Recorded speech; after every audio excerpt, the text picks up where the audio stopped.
What's the finale to The Wolf Among Us? Can't shave for the finale to The Wolf Among Us.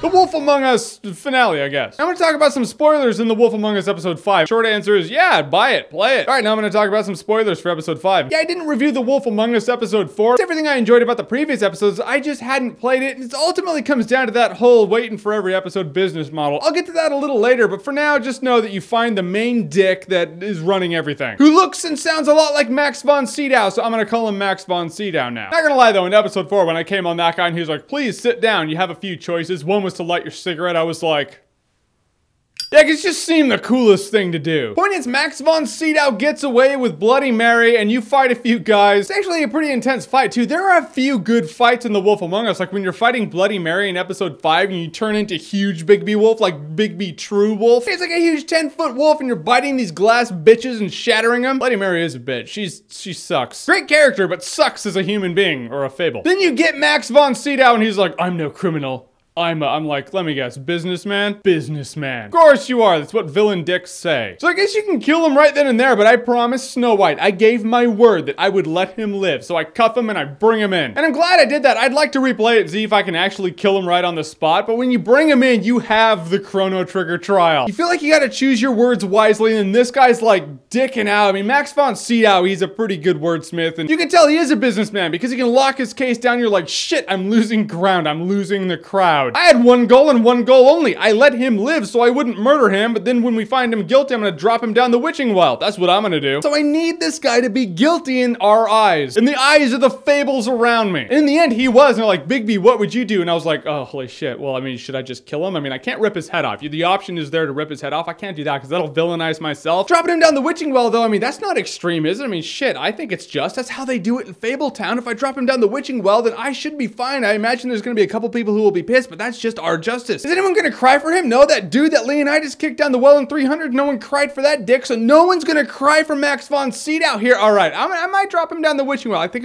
I'll be safe. Yeah, I think that's a good. Then right then and there, he grabbed me with his handcuffs. He's like, ah, he starts doing his villain speak shit. I was just like, oh, you tried to kill a government official. Here's the way I see it. If you're innocent on all the other shit we're throwing at you, you just tried to kill the sheriff and, well, now you die. So I spun around and I was like, oh, I was gonna let you go, but now I won't.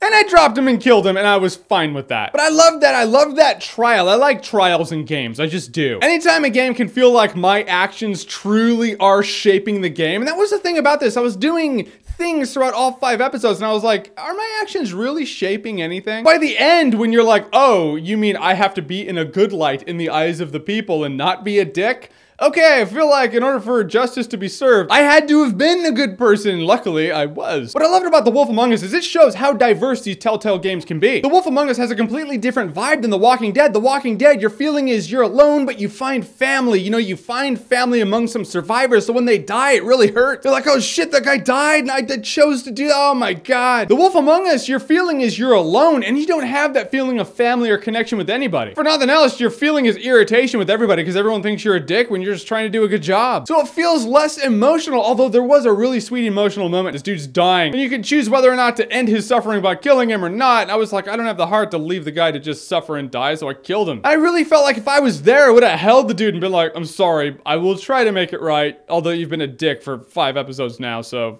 well, fuck you. But I'll try to make it right. But The Wolf Among Us isn't supposed to feel like The Walking Dead. Yeah, I had more of a connection with The Walking Dead because it is more emotional, because you did have those holy shit moments when people died. But The Wolf Among Us has a really awesome mystery investigative tone to it that The Walking Dead doesn't have. My main gripe is that business model with the episodes sequentially coming out. When I played the original Walking Dead by Telltale Games, I played it all, I marathoned it. So I didn't get that episodic feeling, and this time around I was like, oh, I'm gonna get that episodic feeling and that's gonna be cool, but ultimately I didn't like it. I don't like playing one episode and then having to wait 2 more months to play 1 more episode and then waiting 2 more months. No, that's what I learned from this. Just give me all 5 episodes right out the gate so I can just marathon it and have fun with the game. In that, yes, I have not reviewed the Telltale Games Walking Dead Season 2, Episode 3, I believe it is. I'm not gonna lie to you, I will review Season 2 when Episode 5 comes out because I'm gonna play 3, 4, and 5 back to back and just have more fun with it that way. It looks like from now on in the Telltale Games business model, I'm gonna wait until all episodes for all the games are out and then I'm just going to play them. So that's how I personally have more fun, and playing each episode, I just feel like I have to. It's like, oh, it's a grind and I enjoy it less, but I have to do it to make a video about it. And at that point, making the video is the priority, and that's not how it should be. It's not how games should be. I don't want to see shit like George Lucas. I don't want to be like, I'm gonna do it for money. So since an element of the fun was kind of taken away because of waiting 2 months for the next episode kind of thing, you don't get the full blast of it like I like to do in this game, that is ultimately water under the bridge, because if you're watching this review, that means all 5 episodes are out right now. So I'm gonna rate it like that. For 25 bucks, you can go out there and get all 5 episodes of The Wolf Among Us. I think on Steam, you can get it for half that if the right sale's around. And truth be told, I had a blast with The Wolf Among Us. I love Big B Wolf. I love Snow White. I do like their chemistry. I like the misfits that you talk to. Your roommate Colin, I was always cool with him. The frog was a dick, but I always tried to help him, but he's one of those self-sabotaging deadbeat dad assholes, and you can't save people from themselves. The Wolf Among Us was a blast. I loved the end. It really felt like all of your decisions mattered at the very end. I can't give it the coveted awesome-tacular, but I will say The Wolf Among Us Season 1 as a whole is definitely worth buying at full price. At the end of The Wolf Among Us, it kind of rates what you did compared to what other players did. Toad's kid gives you a gift to give Snow White, and it says like 97% of players accepted the gift, which means there's like 3% of players out there who are dicks. Who's gonna tell that kid, nah, keep your gift, Snow White's gonna hate it? Guys, really? He's a kid, and he's going to the farm. God knows what's out there. So The Wolf Among Us, have you played it? What did you think about it? Whatever you thought, comment below, let me know. And as always, if you like what you've seen here and you want to see more, click right here to see more.